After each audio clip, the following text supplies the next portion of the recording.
Minasan, yokuso to the Apprentice Abroad Japan channel. These next videos will be me interviewing some people from the Metal Museum that helped me hold a class for Taro when he came here to teach people the basics of Japanese smithing. Same questions as before, so let's start from the beginning. What do you think of Taro taking me as an apprentice? Well, isn't that exciting? That's very exciting.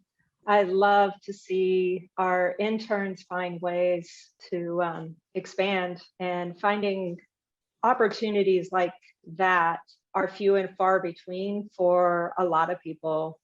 I am happy and hopeful that your time at the College of Art and at the museum, I mean, we're thankful that you brought him to us. So it just seems like a natural fit. Do you think it's important to have this project on YouTube? Of course. I am amazed at the different routes people take in order to kind of discover and grow their desires, especially in metalworking, because it's a very physical and mental, there's a lot involved. And I think that just showing that even to people who are already in blacksmithing is important.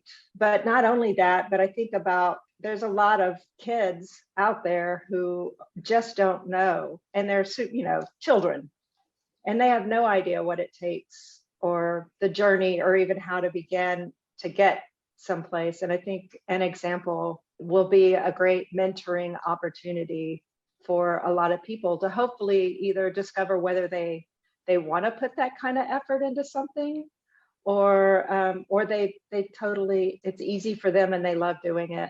And maybe a lot of people will see that in you and in Taro, because I've seen him work. He loves what he does, and there is something to be said for loving what you do.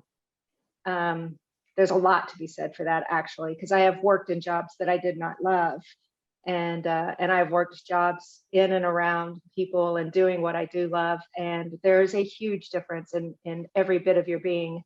And if the work is hard, as long as you love it, it's not really hard. And Taro definitely is an example of that. And I think you're gonna be lucky to be around him and get a feel for what that experience is like. What do you think people will find interesting?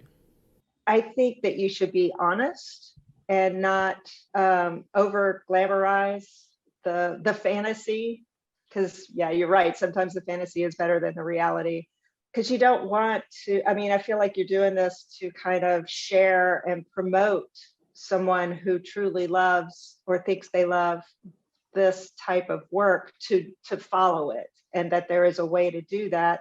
But you also don't want to get everybody on board and then have to sift through all the people who don't really want to do it. Like, there's a lot of backyard bladesmiths in this country, and not to say that that's right or wrong. It's just a bladesmith has a big thing and a very respectable position. I'm glad that it's exposed a lot of people and encouraged them to do, like, by gosh and by golly, just do it. But I hope that people do further seek the skills and the respect from the arts. What would you personally like to see from the channel? I think being able to capture your frustrations, maybe not at the moment that they happen, but as a reflection and going, I really got frustrated with this day, and maybe it's me and I'm off, and I'm not able to see what I want to do or get my body to do what I see. These kinds of artistic kind of frustrations that we all go through, that are pretty basic and universal language for anyone who's a maker. But also maybe the frustrations, because you're growing and you're learning, and there's joy in that, but there's also some like doubt and questioning. And I think knowing that is something that kind of brings us artists together, to know that you're not alone in your frustrations or in your feeling bad about yourself today for no good reason. The education system, I know, in America has really kind of put the arts and even the, plumbing, electricians, the trades have, like at some point we were like, we're in a race to see who can sit at a desk and program a computer. And that's where the big money jobs are.